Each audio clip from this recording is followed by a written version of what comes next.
Hello guys, Dan Oak here, and it's been a while. It wasn't intentional, but it's just how things tend to work. Sorry the light is, as usual, a little bit stronger on one side. It's using the dwindling daylight, although it is, I think it's like 8 o'clock, so at least it's staying sunny for longer. I hope everyone's well in these odd times, and hopefully they'll go away soon. But for the meanwhile, I stumbled across the Author Newbie Tag, which is made by someone called Jenna the Dark One, which I'll link down below. But I found it on a channel called Alexa Dunn, where she made a video answering the questions, and so I thought I would make the questions, even though my channel is almost a year old, but I am still a newbie, really, in the grand scheme of things. So I thought I would answer some of the questions. So, question 1 is, how did you find out about Authortube? And research for my book, just doing research on YouTube, online, and then as soon as you sort of find a channel to do with Authortube, it sort of brings you into the loop and you find all the other channels to do with it. So it's just sort of questions about self-publishing and stuff like that, and just sort of the next stages after you've written your draft, like where do you go from there. So yeah. Second question is, what genres do I write in? I currently write in post-apocalyptic. It's my first genre I've really seriously started writing in. I've written a few short fun stories which I'll probably upload to my site eventually if I deem them worthy, or they'll just sit forever on the file and never see the light of day. But yeah, post-apocalyptic, speculative fiction kind of comes into that, and because it's a series, kind of tied into just post-apocalyptic for the minute, and the way my mind works, I kind of need to focus on one thing at a time. I struggle when I've got multiple things on the go. I sort of have to focus on one, bosh it off, move on to the next, that kind of thing. So yes, that's it. So question number 3 is, what is your preferred writing tense, point of view, and category if story? Did I write that wrong? I wrote that wrong. Of story. So at the moment it's third person limited in present tense, just because I feel like it gives the most sort of atmosphere and suspense, limiting the audience to knowing only what the character knows themselves. For category, I guess it's adult, maybe touch young adult. I mean, it's adult books. I mean, there's blood and gore and swear words and all that in it. I tend not to hold back on that sort of stuff because I like the gritty realism. So adult for the time being, but I'm not really opposed to it. Once I get this Dark Array series out of the way, which is the post-apocalyptic series, I wouldn't mind sort of having a go at something else. So question number 4 is plotter, pantser, or planter. I think that's how you say it. I would say both. I mean, with the Dark Array series, the post-apocalyptic stuff, which is the first series that I've done, I started off being a bit of a pantser, where I was kind of just winging it and seeing where the story took me. I think I've got the understanding of what they mean. And then afterwards, after winging it, it sort of gave me a structure, and then I turned into more of a plotter. So I guess I'm a planter because I do a bit of both. Like, it's good to wing it and let ideas come naturally, but once you've got those ideas, it's good to structure and make sure everything's sort of flowing and still in character. So I would say both. I'm certainly more into the plotter sort of aspect for a minute, just because I've nailed down some key points, but between those stages, I'm just going to be just sort of winging it and filling in the gaps, which I kind of think you can't really plan every detail of a book, can you? Unless I'm doing it wrong, of course. Question number 5, self-published, published, or yet to be published? Self-published or yet to be published, I suppose, for me. I'm going self-publishing, but I'm just sort of getting it up onto the distribution platforms that I've chosen, so I'm sort of waiting for that to go through. So yeah, self-publishing, which is a long time coming because there's been a lot of research. I mean, it's I'll be when this first book comes out in a few months' time, it's going to be a big relief to then finally go back to writing again instead of focusing on marketing. But it's a huge learning curve, and one that I'm enjoying, really, but it's nothing quite beats just writing compared to marketing. Question number 6 is, what publishing company, literary agents, and or printing company are you represented by or use? Oh wow, okay. So I'm using KDP, the Kindle Direct Publishing, for uploading the ebook onto for this first book. I'm then using Ingram Spark for the paperback, and depending on how well that goes, I will probably do a hardback, but I'm kind of unsure. Paperbacks, obviously, there's a funny thing actually, going off on a different tangent. I was thinking usually it's the hardbacks that come out first, but I've obviously noticed in sort of the indie book world, it tends to be the paperbacks, and then if it does well, it's the hardbacks, just because price point hardbacks are generally a bit more pricey than a paperback. I never really thought about it. It never really occurred that it's kind of sort of the other way around. Like traditional publishing, it's usually hardback and then paperback when it goes into mass production. Where for sort of indie titles, I feel like, I mean, I could be completely wrong. I'm learning. It tends to be paperback, then hardback.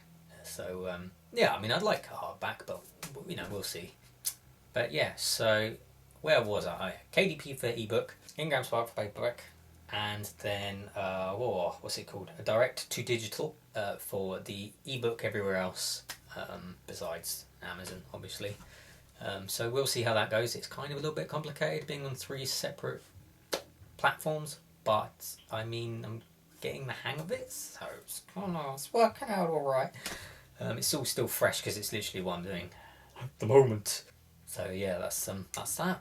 Number 7 is, what Authortube related videos can we expect to find on your channel? So I've got some up already, because I'm kind of, I guess, making this video a year late, but I only just discovered about it.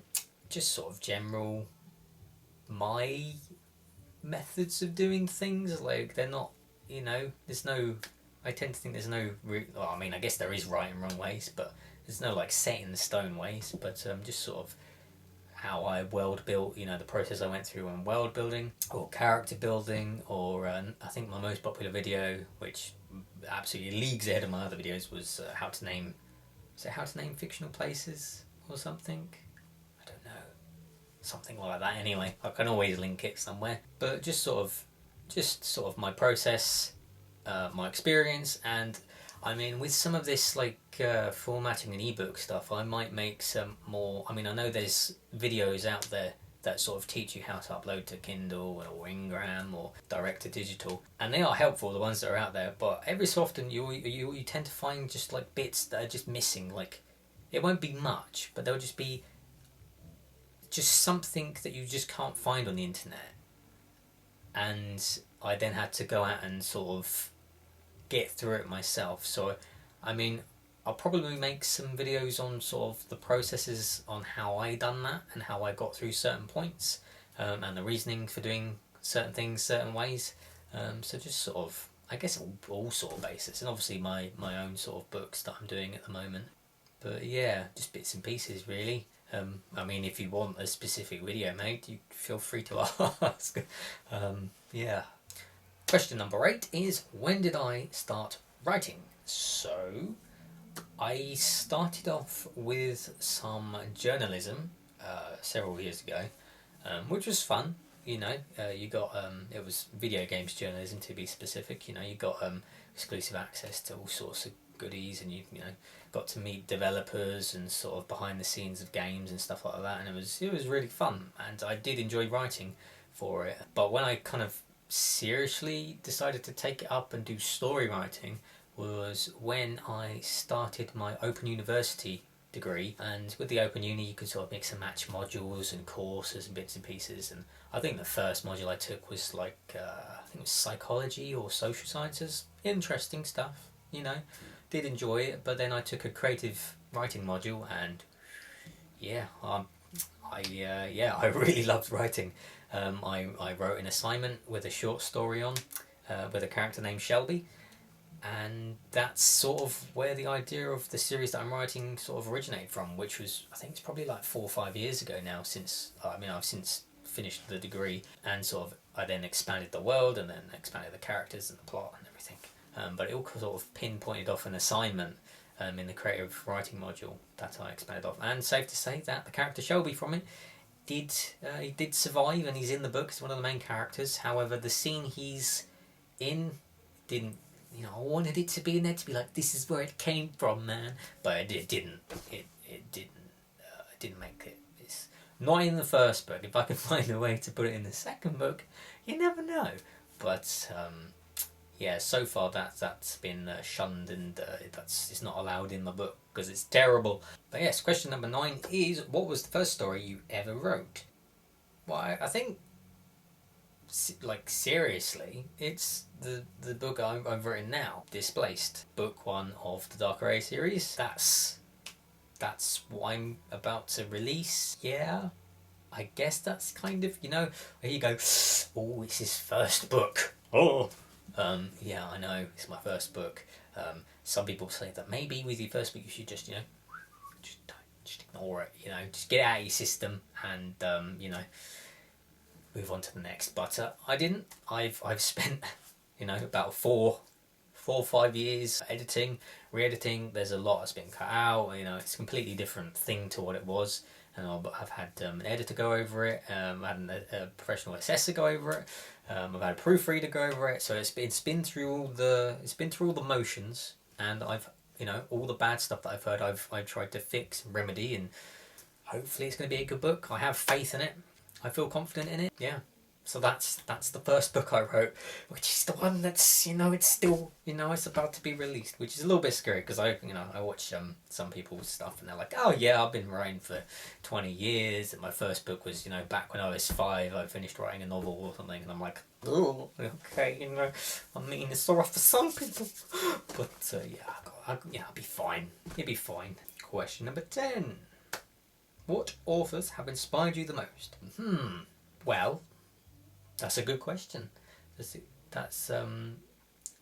So I would say Tolkien and George R.R. Martin for Game of Thrones, mainly because of their world building, and although I'm not writing fantasy as such, it's more sort of speculative sci-fi, it's just that they have such rich world building that it's just so immersive, and that sort of environment is what made me, I guess, take as long as I've taken with trying to build a world that's just as immersive, because build the world, make the characters and the plot, and sort of make sure it all fits and flows nicely. I think the way that they've done it, it's at least I know for sure that obviously George Martin is he knows a lot about history, and it's sort of loosely based on the War of the Roses event. So obviously him grounding that in and looking at historical events obviously helps with the finer details and making it more realistic, with sort of the complexities of war and characters and what people get up to. So I guess I just try to take a leaf out of what these big world builders have done and sort of just hopefully create a similar sort of feeling in regards to it's just into it being like an open real world. Another inspiration would be video games, Witcher, Fallout, bits and pieces like that, just immersive games. Well, for Fallout, I mean, the later ones have sort of kind of gone downhill a little bit, but the earlier ones were pretty good. Skyrim, stuff like that, just open world games that create the immersion. And it's just I just like to look at how they've created the immersion, like what's reeled you in, just to try and apply that to the book. So yeah, a little bit of an odd answer, choosing epic fantasy authors for a post-apocalyptic book, but it works, right? Question number 11 is, do you schedule your writing sessions or simply get to writing whenever you can find the time? Primarily whenever I can find the time. At the moment I'm working less, so I've been, not writing, focusing more on marketing. But generally between work it would just be whenever I can fit it in. I'll just do a little bit here, a little bit there. If I've got a set date that I've tried to get myself to do things by, I do try to sort of schedule in a little slot. And I have there's some egg timers to the left of the camera. I've got a little 5-minute egg timer. And is it an egg timer? It's not an egg timer, is it? It's a hourglass timer.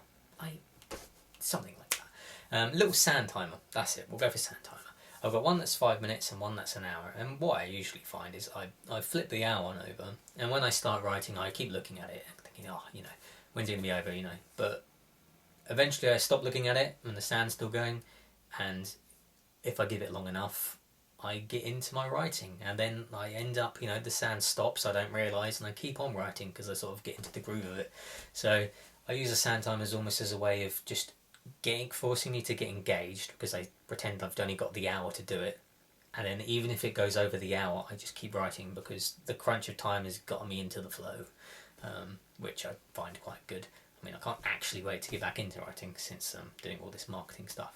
So yeah, loose really. If it's at a crunch, don't really have a schedule, but I just flip over a little timer and try and get to it. I've actually seen some people do live streams of when they're writing, which I think is quite a good idea, because people can watch you, or, you know, obviously study with you, do their writing or study, whilst you do your work, and it kind of keeps you in check because they're watching you, and you can't really, you know, just go on YouTube and just, oh, sorry, I just wasted an hour just watching videos.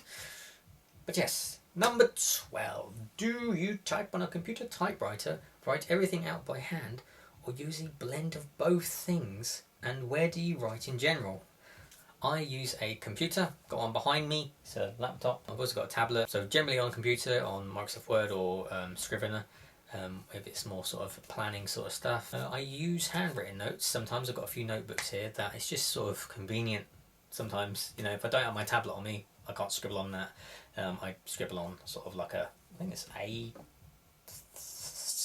an A6 little notepad, just scribbling any ideas I've got. But when I lay in bed sometimes, your mind is racing. I think of all these good ideas, and it's far easier just to whack out the old notebook and do a few scribbles for the morning, where then you then transfer it to the computer. And generally where I write is in my room here. I tend to need some peace and quiet. I say that, I need like silence or ambient music, like rain or something, just some sort of hazy sort of noise to get me into it. If there's any sort of music with words or talking going on or loud noises, sort of erratic stuff, I get distracted. So I tend to sort of lock myself in and sort of do the writing at this desk here. I do venture out sometimes in the garden, but it really depends on sort of the noise around the area and sort of who's knocking about and what kind of zone I'm in. You know, I'd love to listen to actual music whilst writing, but I think my mind, I just get distracted by it. I just end up enjoying the music more and then doing the writing. Question number 13, the last of the questions, is what are you most looking forward to now that you are part of the Authortube? Of the Authortube? Of Authortube. You can see I haven't, I wrote these down. I didn't even copy and paste. For some reason I retyped them out, these questions. I should have copy and pasted, and I've clearly written that wrong. Never mind. So just being able to support other authors, being able to help other authors. Although I'm very new to this, you know, I feel like I've learnt so much over the past year, and what I've learned, most of the stuff I have found online. I have watched videos, or I've found a website that's been particularly helpful, and other things I've just had to learn myself. So it'd be great to be able to make some videos on that sort of stuff, my experiences, my processes, what I stumbled upon, and sort of help others that are going through the same thing, just to help them along their journey to becoming an author, or, you know, getting to the final stages. So yeah, I've just realised that the sun is about to disappear by the looks of it. It's yeah, like half of me is completely dark and half of me is like overly bright. Great. Well, anyway, I hope the video is watchable, otherwise I've just been talking to myself for 20 minutes. Excellent. Yeah, going to try and make some more regular videos, because I really have fallen out of it. You know, it's very easy to blame the light, you know, but it's doable. I can do it, but it's it just makes it difficult because I have to time it where it's sort of an overcast day. If the sun is directly out, then it's just far too bright. I've also changed the camera since last time. I put it over there, but it was too bright over there, so now it's over here. But yeah, I do plan on making some more regular videos, you know, to do with sort of the journey I'm currently on through marketing and sort of finding out everything. I mean, there's so much that I've found out. Like, it's just colossal, the amount of things you have to know. But now I know them, it's fairly simple. It's just getting to that point. It's yeah, it's been a very steep learning curve, but I have enjoyed it. Just got to iron out the few creases. Looking at my creases on my shirt. Yeah, then I should be good for releasing my book in September. Yeah, that's it for this video. Thank you guys for watching, and I will see you in the next one.